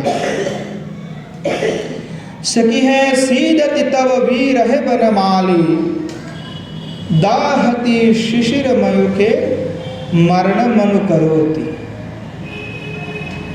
विराह दशा का ऐसे वर्णना कर रहे हैं गोस्वामी पाद कि देखिए कि किशोरी जी को बताई, जब बताने लगी थी तो कहने लगी कि आपकी विराह से श्री भगवान बनमाली अतिशय कातर है, रो रहे हैं। तो और कहने लगे दक्षिण दिशा के जो मलय है और वासंती कुसुम के परिमलों ने उनकी विरह अवस्था को और भी बढ़ा दे रहा है। आप अति सत्तर जाइए, वहाँ श्री भगवान मृत प्राय हो चुके हैं, मृत प्राय यानी मर गए। आत्मा है भाई, आत्मा छोड़ गए तो मर ही तो गए। कहने लगे दाहति शिशिर मयुखे मरण मनु करति, मानो कि बार बार श्री भगवान मर रहे हैं। अरे पतति मदन विषके विलपति विकलो तरोति धनति मधुर समूहे श्रवण मपिधाति मनसी कलित विरह निशि निशि रुजमुपयाति।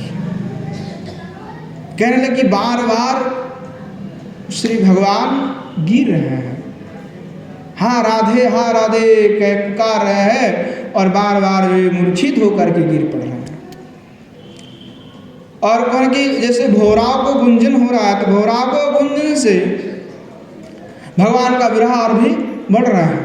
तो वो भौरा के जो गुंजन से किशोर जी की जो नुपुर का धनी है, उनको लग रहा है कि किशोर जी का नुपुर की धनी है। तो उस ओर भाग रहे हैं, तो देखते किशोर जी नहीं है।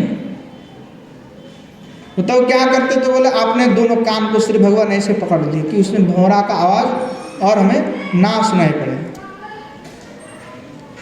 तो कहने लगे कि आपको ढूंढते हुए कटो की वर्ण को भी जो श्री भगवान उन्मत्त हो गए, तो कटो का जो वर्ण है उस वर्ण के ऊपर से श्री भगवान चल पड़े कि कहीं आप उधार तो नहीं है, उसका उनका कोई भी ज्ञान नहीं है, अभी उन्मत्त हो चुके हैं। और आपका नाम लेकर के लूटती धरणी शहणे बहु विलपति तब नाम, कि हे किशोर जी तुम्हारी नाम लेकर के भगवान बहु विलपति, बार बार विलाप कर रहे हैं। और लूटती बोले कि लौट रहा है धरणी में। किशोर जी आओ जाइए। तो जब ये सब कहे तो किशोर जी तुरंत दौड़ पड़े, और जब आए तो देखा श्री भगवान जो है कदम के वृक्ष में के नीचे कहीं पे गिर पड़े हुए हैं। तो श्री किशोर जी जैसे आए और आकर के श्री भगवान को जो एकदम आलिंगन और उठाने लगे, जगाने लगे, जगाने लगे, मूर्छा को दूर करने की चेष्टा करने लगे किशोर जी। तो गोस्वामीपाद लिखते हैं कि जब ऐसा करने लगे तो श्री भगवान जो है थोड़ा थोड़ा मूर्छा दशा से पुनः जागने लगे, और महाभाव स्वरूपिणी श्री किशोर जी की आनंद सिंधु की स्पर्श से श्री भगवान जो है मूर्छित दशा से अर्थात कंदर्प कोटि कोटि कामदेव की बाण से व्यथित हुआ भगवान आज पुनः मानव भगवान को किसी ने संजीवनी महाऔषधि दे दिया कि पुनः भगवान द्वारा जीवित हो गए। श्री किशोर जी की जय। तो ऐसे हमारे किशोर जी है कि जिनके विरह में श्री भगवान ऐसे उन्मत्त हो जाते हैं, करोड़ों गोपियाँ भी कुछ कर नहीं पाते, उनका मूर्छा दशा को जो है नष्ट नहीं कर पाता, उनका तो पृथ्वी नहीं है गोपी, करोड़ों गोपियों में, करोड़ों गोपियों को श्री भगवान इसलिए प्रेम करते ताकि ये सब किशोर जी की सेवा करती है, किशोर जी की सेवा में लगी हुई है, इसलिए सबको प्रेम श्री भगवान करते हैं। सेवा नहीं करेगी तो प्रेम नहीं करेगा भगवान, ये सब सेवा में लगे हुए हैं। इसलिए श्री किशोर जी की सेवा करने की बात कही गई है। तो कृष्ण की सेवा करने पर श्री भगवान उतना प्रसन्न नहीं है जितना किशोर जी की सेवा से भगवान प्रसन्न हो जाता है। तो कहा कि श्री भगवान मूर्छा दशा से जब उठ पड़ी तो दोनों फिर निकुंज में चले गए, निकुंज में अनेकों लीला इत्यादि किए। तो कहे ऐसे जो लीला का स्फूर्ति किसको हुआ, श्री गोस्वामी पाद को, प्रभानंद सरस्वती पाद को ऐसे स्फूर्ति हुआ कि ऐसे ऐसे लीला ये हुआ। ऐसे अनेक लीला का स्फूर्ति साधक अनुभव करते हैं। श्री गोस्वामी पाद कहने लगे कि हमारे किशोर जी बड़े अद्भुत हैं, रस का सिंधु के सार है। महिमा गान करते हुए वे कहने लगे तन्नः प्रतीक्षण चमत्कृत चारुलीला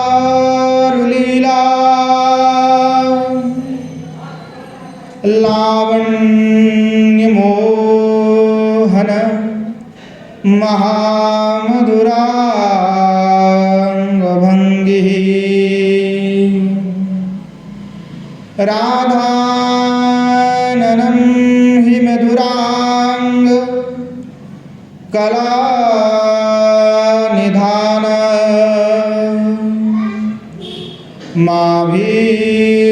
माभिर्भविष्यति कदा रस सिंधुसार।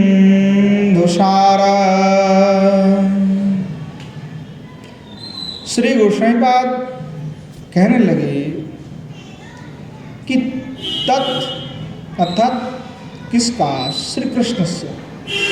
तस्य श्री कृष्णस्य प्रतिक्षणेन चमत्कृतो चारो लीला लावण्य महामधुरांग भंगी एतादृशं मधुरांग कला निधानम रस सिंधुसारम राधाननम कदा न स्माकं समीपे आविर्भविष्यति।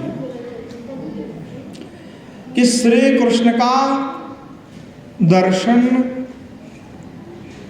कर जिनके बदन पर मनोहर लावण्य राशि एवं भ्रू नेत्रादि की विचित्र भंगिमाएं प्रकाशित होती है, वह रस सिंधु सार निरूपम राधा वदन चंद्र हमारे निकट कब आविर्भूत होगा?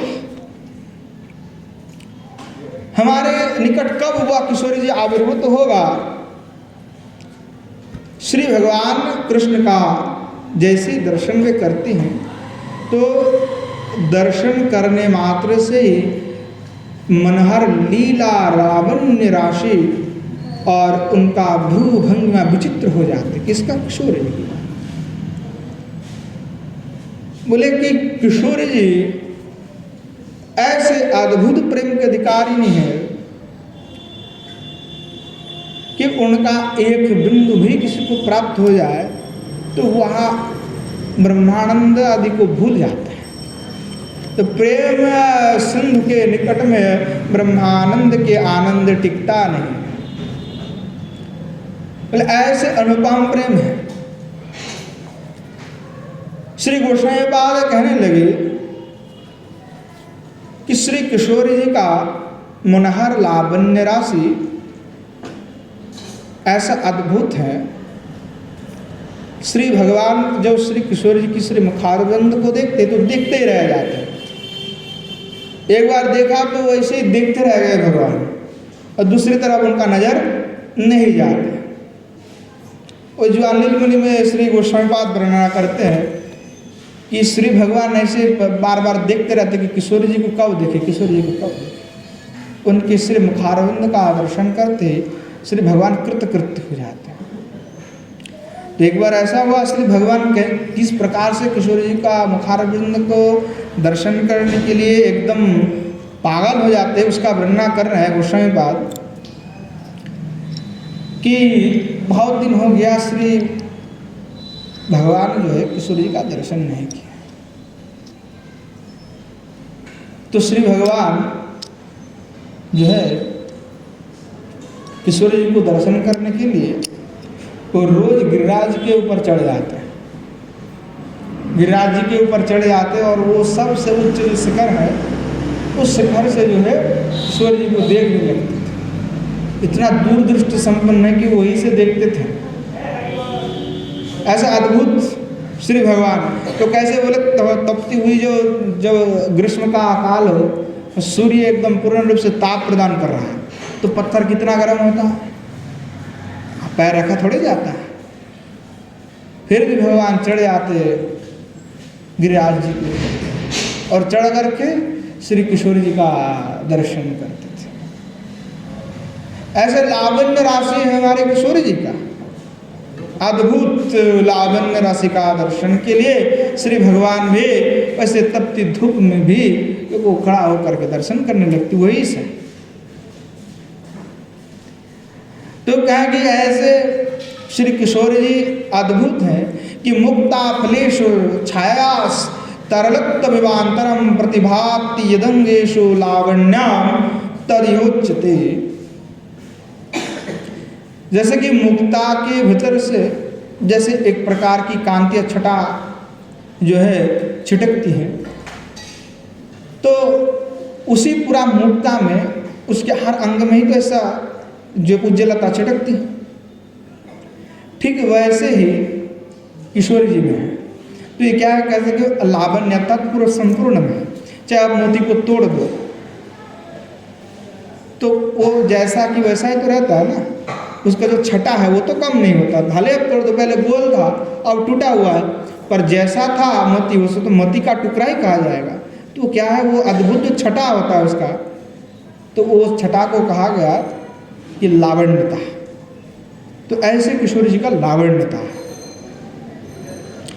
तो बोले कि किशोर जी की जो ऐसे लावण्यता है उसको निहारने के लिए श्री भगवान जो है ऐसे अद्भुत क्रिया करते हैं।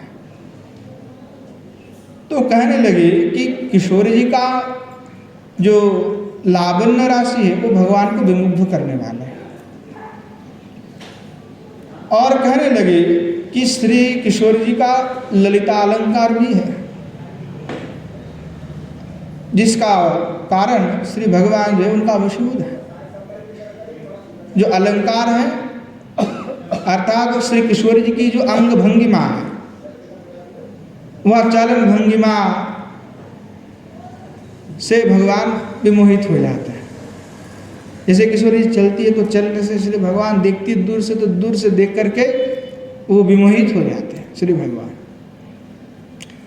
तो कहते हैं कि श्री किशोर जी का वदन चंद्र जो है वो रस सिंधुसार है। जैसे क्षीर सागर के मंथन से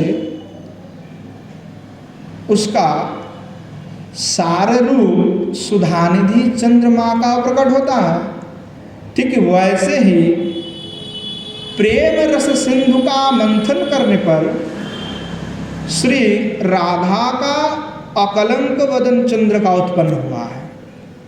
अर्थात प्रेम का ही स्वरूप किशोर जी है। तो कहे कि ये श्री किशोर जी का वदन चंद्र जो है वो अकलंक है। जैसे चंद्रमा कलंक युक्त, ऐसा कलंक युक्त नहीं, अकलंक युक्त है। तो कहते हैं कि किशोर जी का उस वदन चंद्र का कोई भी दर्शन कर लेते, एक कर्ण भी, तो वैसे दर्शन से वैसे स्फूर्ति भी किसी को अगर होता है तो क्या जैसे ब्रह्मानंदियों को मन भी वैसे दर्शन पा करके तत्क्षण ब्रह्मानंद से विराम पा करके वो प्रेमानंद को लाभ करने के लिए जो है पागल हो उठते हैं। तो इस स्तवमाला में गोस्वामीपाद बड़े अद्भुत एक श्लोक इस पर लिखे हैं कि यस्य स्फूर्तिर्लवांकुरेण लघुनाप्य नन्तर्मुनीनां मनः स्पृष्टं मोक्षसुखाद् विरज्यति झटित्या स्वाद्यमानादपि प्रेम्णास्तस्य मुकुन्द साहसितया शक्नोतु कः प्रार्थने भुज्या जन्मनि जन्मनि प्रचयिनी किंतु स्पृहाप्यत्र में। कहने लगे गोस्वामीपाद कि जिस प्रेम की अति लघु लवांकुर भी अर्थात थोड़ा सा अंकुर मात्र उसका स्फूर्ति होने पर जो ब्रह्मानंद मुनि है अर्थात ब्रह्मानंद में जो लीन है वैसे मुनियों को भी अंतर्मुखी कर देते हैं। उसका मन निर्विकार और निराकार ब्रह्मानंद की ज्योति में लगे हुए हैं। फिर भी ऐसा थोड़ा सा अंकुर मिल जाए उनको, कई रस मिल गया जो ब्रह्मानंद, जैसे मधुसूदन सरस्वती पाद वो भी ब्रह्मानंदित है, अद्वैतवादी है, महाद्वैतवादी, फिर भी श्री भगवान के प्रेम में विमोहित। सुखदेव जी निराकार ब्रह्म की तपस्या कर रहे थे, निराकार ब्रह्म में लगे हुए थे ब्रह्मानंद में। बरहा पीड़म नटवर बपहु जैसे सुना बस सब खत्म, बोले चलो सब चौपट करो, ये सब कहाँ में डूबे हुआ था, कहाँ भगवान के साथ अद्भुत मधुर रूप का दर्शन में छोड़ करके कहाँ इसमें लगा हुआ था, चल पड़े। और वैसे वाले अनेक अनेकों वैसे बड़े बड़े संत महात्मा वाले ब्रह्मानंद थे। अब जैसे अद्भुत मधुरिमा का श्रवण किए तब बस हो गया, तो चलो वो सब कुछ नहीं, उधर तो आनंद नहीं है, तो इधर क्या है, तो इधर आनंद ही आनंद है। तो इधर चल पड़े। तो परमानंद सरस्वती बात तो पहले वैसे ही था, भी अद्वैती और केवल ब्रह्मानंद थे। जब श्रीमन महाप्रभु ने उनको कृपा की तो उनकी कृपा से फिर राधा रस प्राप्ति हुआ। जैसे राधा रस प्राप्ति हुआ तब कहा कि ब्रह्मानंद, कहा कि अद्वैतवाद, कहा कि निराकारवादी सब छोड़ कर गए, ऐसे डूब गए। तो साकार की ऐसे महिमा, किशोर जी ऐसे महिमा बाखान कर दिए कि और कोई ना कर सका। अद्भुत रूप से एकदम सब कुछ दे दिए कि अद्भुत महिमा है। तो कहा कि ऐसे ही प्रभाव स्वयं की बात भी कर रहे हैं कि ऐसे बड़े बड़े ब्रह्मानंद भी उसका एक अंकुर भी, लवांक की स्फूर्ति से ही कहीं कहीं से भी सुन भी लेता है तो उसमें जो है वो मोक्षानंद को तत्सनात जो है हटा देता है। मोक्षानंद भी कुछ नहीं है, वो हटा देता है। तो कहने लगे कि ऐसे श्री किशोरी जी हैं हमारे, उनकी ऐसे लीलाओं को और श्री ठाकुर जी का भी ऐसे लीलाओं को श्रवण करते हुए बड़े बड़े ब्रह्मानंदी भी तत्क्षणात वह छोड़ करके साकार जो हमारे श्री जुगल सरकार है उसमें मन लगा लेता है। तो कहते हैं कि हे मुकुंद, कि आप ऐसे अद्भुत हैं। तो हे मुकुंद, आपकी वैसे जो प्रेम है उस प्रेम की प्रार्थना को करने का जो साहस है कौन कर सकता है कि आपका प्रेम, आपके ऊपर मेरा प्रेम हो जाए कि जिसकी प्रेम का थोड़ा सा अंकुर मिलने से ब्रह्मानंदी भी पागल हो उठते हैं। और आपकी पूर्ण प्रेम को मैं धारण कैसे कर लूँगा, क्या मेरे में ऐसा हिम्मत है? तो कहते हैं कि ऐसे मैं इसका साहस नहीं करता हूँ, इसलिए तुम यह कृपा करो प्रभु कि जन्म जन्म मेरा प्रेम जो है वो प्रेम करने की जो स्प्रिया है वो निरंतर बढ़ते रहे, वो प्रेम कभी घटे ना। कहने लगे जिस प्रेम रस की ये कणिका का इतना प्रभाव है कि वो ब्रह्मानंद को भी तुरंत हटा देता है ब्रह्मानंद से। जो इतना प्रेम है, जो इतना सुदृढ़ है, उसी प्रेम रस की विशाल सिंधु का सार क्या है? तो श्री राधा वदन चंद्र। तो कैसा अद्भुत होगा, वैसे राधा वदन चंद्र है, कैसा अद्भुत है वो वदन चंद्र। वह थोड़ा सा ही जो ऐसे कर दे तो पूर्ण कोई देख लेगा, किसी का मन उस पर डूब गया, रम गया, तो कहीं जा ही नहीं सकता ना, कहाँ जाएगा? तो कहे ऐसे श्री किशोर जी जो है हमारे ऊपर कृपा कर, या हमें उस प्रेम की कण भी मिल जाए तो हम अपने आप को सबसे बड़ा श्रेष्ठ मानेंगे, हम तो कृतकृत हो जाएंगे, हमें और कुछ नहीं चाहिए। उस प्रेम में बस डूब जाना चाहता है। तो कहने लगे गोसाई पाद कि श्रीमती किशोरी जी की जो प्रेम है वो कैसा है? तो बोले महान, पूर्व में सदन की परम महान प्रेम है किशोरी जी का, अर्थात उनके सदृश और किसी का भी प्रेम नहीं है। और माधुर्य आस्वादन की चरमता, चरम पराकाष्ठा श्री किशोर जी में है। श्री ठाकुर जी भी जो प्रेम का आस्वादन करते हैं उस प्रेम का पराकाष्ठा किशोर जी है। जब किशोर जी नहीं है तो श्री ठाकुर जी का प्रेम माधुर्य आस्वादन होता नहीं है। वो जो भी आस्वादन करते वो थोड़ा मात्र है, उससे उनका कोई भी आनंद प्राप्ति नहीं होता है। जब तक श्री किशोरी जी के साथ नहीं विराजमान है श्री ठाकुर जी, तब तक वह आनंद उनको नहीं आता। तो वह जब दूसरे के साथ है तो साधारण लीला करते हैं, और जब किशोर जी के साथ होते हैं तब नव नमायमान होकर के माधुर्य का निरतिशय रूप से आस्वादन करते हैं। तो कहने लगे कि जो रस सिंधु सार है किशोरी जी है, क्योंकि समस्त रस है का जो सिंधु है उसी का सार स्वरूप रूप में हमारे किशोरी जी प्रकट है, और प्रेम का साक्षात प्रतिमूर्ति है राधा।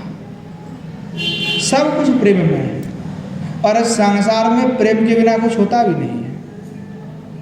हम व्यक्ति एक दूसरे से जुड़े हुए हैं, वो भी प्रेम से जुड़े हुए हैं। इस धरती पे, इस संसार पे एक परमाणु भी दूसरे परमाणु से मिलता है तो प्रेम से मिलता है। प्रेम का अलग अलग रूप होता है। जैसे अपना माता अपने पुत्र से भी प्रेम करता है, करती है ना प्रेम, पर वो प्रेम किस रूप में है? वात्सल्य रूप में है। अपना मित्र है तो वो भी हमसे प्रेम करते हैं, हम भी उससे प्रेम करते हैं, पर वो क्या है? तो सख्य रूप से। वैसे हर संसार में हर जीव, हर प्राणी एक अणु दूसरे अणु से जुड़ा हुआ तो प्रेम से जुड़ा हुआ है। प्रेम के बिना रहता ही नहीं, शक्ति प्रेम का है। जो प्रेम के बिना जो संबंध वो टिकाऊ नहीं, तो टूट जाता है। तो यहाँ जो भी होता है सब प्रेम से होता है, आनंद अंश से होता है। प्रेम के बिना कुछ संभव नहीं है। बड़े अद्भुत बात है कि ये प्रेम से सब जुड़े रहने पर भी हम श्री भगवान को प्रेम नहीं कर पाते। ये लौकिक के विषय में हम प्रेम कर बैठते हैं जो नाजवान है। तो नाजवान वस्तु से मन को हटा करके श्री ठाकुर जी में ही मन को लगाना है, बस इतना ही कार्य है। कुछ ज़्यादा कठिनाई भी नहीं है इसमें। अपने मन को लगाना है श्री भगवान। और मन का गति, मन तो चंचल है। लोग कहते हैं कि मन चंचल है, तो बड़े आश्चर्य की बात है। लोग कहते हैं मन चंचल है, क्या सही में मन चंचल है? क्या मन चंचल होता है कि व्यक्ति चंचल होता है? मन को जहाँ ले जाते हैं वो वही जाता है कि हाँ, जहाँ हम नहीं ले जाते वो नहीं जाता? हम जहाँ पे जा चुके हैं मन वही जगह पे जाते हैं। हम अभी कह देंगे कि इधर कहीं अमेरिका में ऐसा व्यक्ति है, तो आप लोगों के दिमाग में कुछ नहीं आएगा, क्योंकि ना तो आपने उस व्यक्ति को देखा है, ना कभी जाने हैं, ना उसके बारे में कभी सुने हैं। तो आपका मन में कहने पर भी आपका मन वहाँ पे कभी जाएगा नहीं, क्योंकि आपने उस स्थान को नहीं देखा, उस व्यक्ति को नहीं देखा। हम मार्ग में चलते हैं, इस यहाँ से परिक्रमा में बहुत लोग जाते आते रहता है। कितने लोग जा रहे हैं हमें क्या पता? क्या हमारा मन उसके पर जा सकता है? नहीं जा सकता, क्योंकि हमने स्मृति नहीं बनाई। हम स्मृति अपने पे नहीं बनाए। अगर हम स्मृति बनाते तो उस व्यक्ति का चेहरा हमें नजर आता। अगर हम स्मृति बनाते तब ना आता। अब स्मृति बन जाता है तब बैठते, तब उस व्यक्ति का हमारा जो मन है फिर उस व्यक्ति में जा सकता है। तो जिस विषय में हमने कभी मन नहीं लगाया, जिसका स्मृति हमारे पास नहीं है, उस पर कभी भी मन नहीं जाता, कभी नहीं जाता। जिस विषय को आप जानते हो, जिस विषय का भावना आपके पास है, जिस विषय को आप पहले से अवगत हो, जहाँ आपकी मन पहले जा चुके हैं, उसी का दोबारा आपका मन स्मरण होता है, वो चंचलताग्रस्त कर देता है। इसलिए वहाँ पर क्या कही, ग्राम्य कथा ना सुनिबे, ग्राम्य कथा ना बोलिबे। कि ग्राम्य कथा सुनने पर क्या होता है कि जैसे हमने कुछ कथा सुना तो हमारा दिमाग सोचने लगता है, उस विषय पर सोचते हैं, मन भी वही विषय पर सोचते। मैं कई साल हो गया मैं कोई टीवी वगैरह नहीं देखता, तो मुझे आता पता नहीं कि क्या चल रहा है, न्यूज़ में क्या चल रहा है क्या नहीं, मुझे कुछ नहीं पता। मेरे को पूछेगा कि अभी ये कौन है वो कौन, मैं नहीं कुछ कह सकता क्योंकि मैं देखता नहीं, मुझे कुछ खबर नहीं देश दुनिया की क्या चल रहा है, क्योंकि मैं देखता नहीं तो मुझे कैसे पता चलेगा। और मेरा मन वहाँ पे जाता ही नहीं है, क्योंकि हमने उस विषय को कभी देखा नहीं है, ना सुने हैं उसके बारे में, तो हमारा मन उस विषय पे नहीं जा सकता। तो व्यक्ति का मन कहाँ जाता है? जहाँ हम ले जाना चाहते हैं, जिस विषय को हम देखते हैं, जिस विषय पर हम सुनते हैं, मन वहीं पे जाता है। इसीलिए कहा कि समस्त विषय को निर्बंध करके, महाप्रभु कहा ना हरिनाम को कैसे करना है कि निर्बंध होकर के हरिनाम करना है। तो निर्बंध होने का तात्पर्य है कि समस्त विषय से बंधन को तोड़ करके एकदम हरिनाम पर। ग्राम्य कथा नहीं सुनना, ग्राम्यता नहीं करना। अब कहेंगे तो दोबारा स्मरण आएगा। तो मन व्यक्ति का चंचल तब होता है जब व्यक्ति स्वयं जहाँ जा जाएगा। जैसे वृंदावन है तो आप मन में सोचोगे सर जिसने भी गोपेश्वर देखा तो मैं कहूँगा गोपेश्वर, तो तुरंत उसका मन में आ जाएगा गोपेश्वर ऐसा। मैं कहूँगा दामोदर, तो मेरे को कहना नहीं पड़ेगा कि दामोदर की चिंतन करो। दामोदर कहने पर आपको वही भगवान की जो है नजर आ जाएगा। मैं कहूँगा किशोर बिहारी, तो आपको इसका भगवान का नजर आ गया। ऐसा मंदिर है क्योंकि आपने उसका पहले दर्शन किया, आप स्मृति बनाए हैं, इसीलिए आपका हृदय पे विराजमान है। तो वैसे ही श्री ठाकुर जी के विषय पे भी जो जुगल सरकार को अपने दिल और दिमाग में बिठाए हुए हैं, उसका मन किशोर जी से, जुगल सरकार से कभी जाता नहीं है। और वही तो भजन है कि हमारा मन और कहीं भटके मत। तो कैसे हमारा मन को हम कंट्रोल करके भटके किसी दूसरे विषय पर ना भटके, तो इसके लिए सबसे अच्छा नियम है कि दूसरे विषय को छोड़ दो, केवल इसी विषय को ले लो। जो खाना पीना जो भी वो सब भगवतमय हो जाओ। कृष्ण चिंतन के व्यतीत और कुछ नहीं करना है। कुछ पढ़ना है तो ग्रंथ पढ़े, कुछ सुनना है हरिकथा सुन ले। तो हरिकथा सुनेंगे तो दिमाग में भी हरिकथा का कि वो ऐसा पंडित जी ने कहा था, ऐसा महाराज ने कहा, महात्मा ने ऐसा कहा, वो दिमाग में घूमेगा। और फिल्म देखेंगे तो फिल्म में ऐसा हुआ था, हाँ इसने ऐसे पीटा था, तो ये याद आएगा। जो हम देखेंगे वही याद आएगा हमारा। तो भगवत विषय में कैसे बने रहे? तो भगवत विषय में बने रहना तो आपके हाथ में है, वो किसी के हाथ में नहीं है। लोग कहते नहीं ठाकुर जी की कृपा नहीं होता तो हमारा मन नहीं बैठेगा। नहीं, ठाकुर जी का कृपा इसमें कुछ नहीं है। ठाकुर जी की कृपा तो होगा जब आपका मन उसमें बैठेगा। ठाकुर जी देखेंगे इसका लालच कितना है, लोभ कितना है, तो लोभ से ही तो कृपा मिलेंगे। आपका लोभ देखा जाएगा कि इसका लोभ कितना है। अब आपका लोभ किसी दूसरे विषय पे, अब आप कहते हो कि ठाकुर जी कृपा कर दे, तो ऐसा कैसे हो सकता है? ठाकुर जी कहते तो अधिकारी है नहीं, मैं दे भी दूंगा, तो ये रख नहीं सकता। जैसे शेर की दूध को सोने की बाटी में ही रखा जाता है, हाँ, उसके बिना थोड़े होता है, नहीं रखते हैं। और रखोगे तो वो पूरा हवा हो जाता है, तो सोने की बाटी में रखा जाता है, कटोरी में। तो ये प्रेम के यहाँ अमृत तुल्य है। तो इसको रखने के लिए भी तो अधिकारी होना चाहिए। जब तक अधिकारी नहीं होगा तब तक वो संभाल नहीं पाएगा। जैसे कटोका वन है, ऐसे होता है ना छोटे छोटे कटोका वन, तो उसमें आपने मोती डाल दिया तो क्या फ़ायदा होगा? आप मोती को उठा लोगे दोबारा?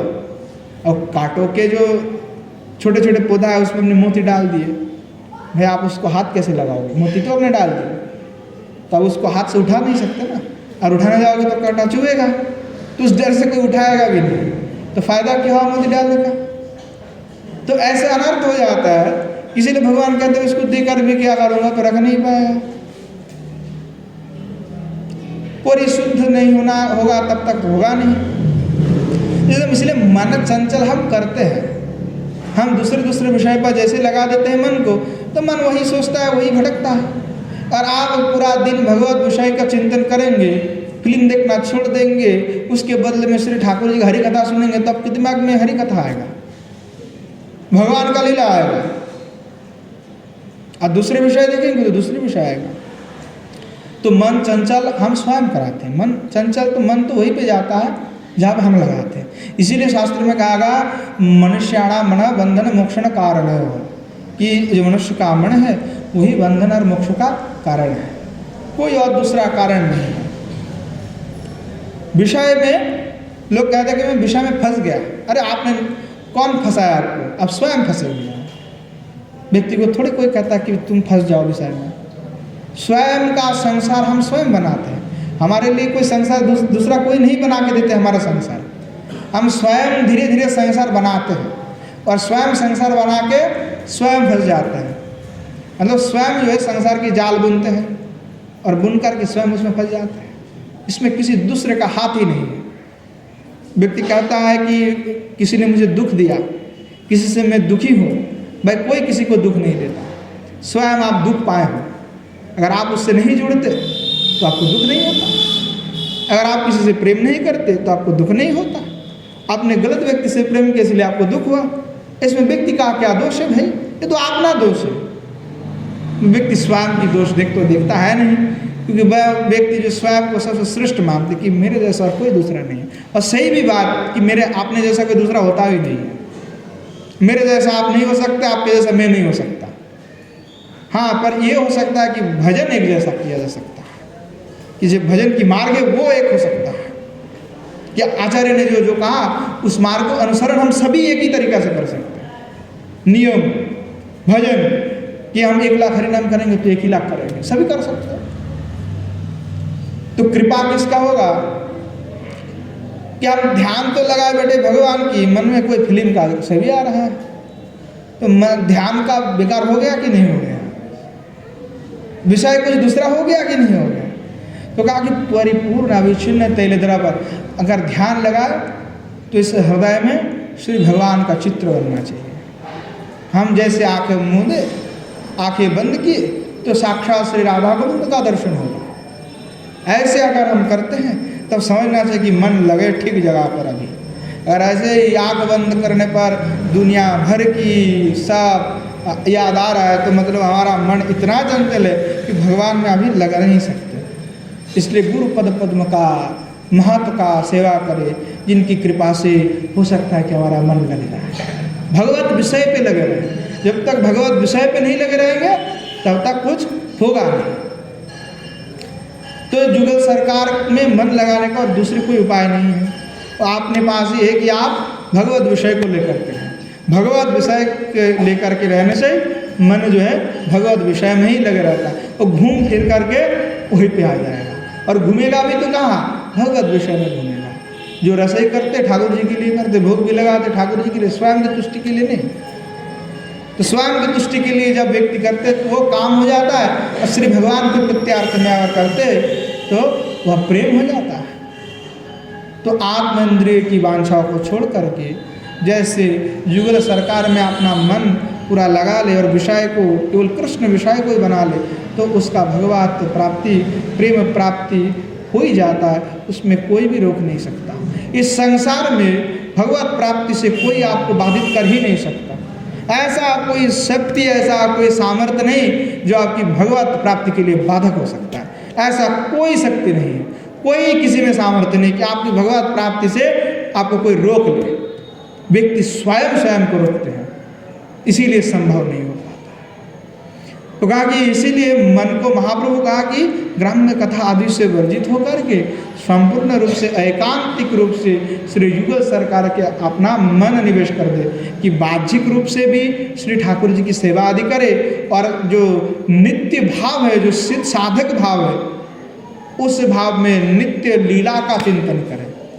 तो क्या होगा कि बाह्यिक में भी हम जो क्रिया कर रहे हैं वो भी भगवत कार्य है, और जब बैठे हुए हैं ध्यान लगाए हुए वो भी नित्य श्री भगवत कार्य ही कर रहे हैं। तो क्या होगा? तो हमारा विषय क्या बन गया? पूरा ठाकुर जी का। कहीं हमारा मन और भटक नहीं रहे, किसी दूसरे विषय में नहीं भटक। तो तब जाकर के वो जो रस सिंधु प्रेमामृत सिंधु श्री युगल किशोर सरकार है, जो अद्भुत प्रेम है, वो प्रेम तभी प्राप्त होता है और तभी उस माधुर्य रस का हम आस्वादन कर पाते, तभी हमें आनंद प्राप्त होता है। युगल सरकार की दर्शन मात्र से ही दिव्य आनंद प्राप्त होता है। तो आज समय हो चुके हैं, आज ही पे विश्राम देते हैं। नित्य प्रति जैसे हम आस्वादन कर रहे हैं राधा रस सुधारने का, वैसे आस्वादन करते रहेंगे। जय जय श्री राधे श्याम निताय गौ।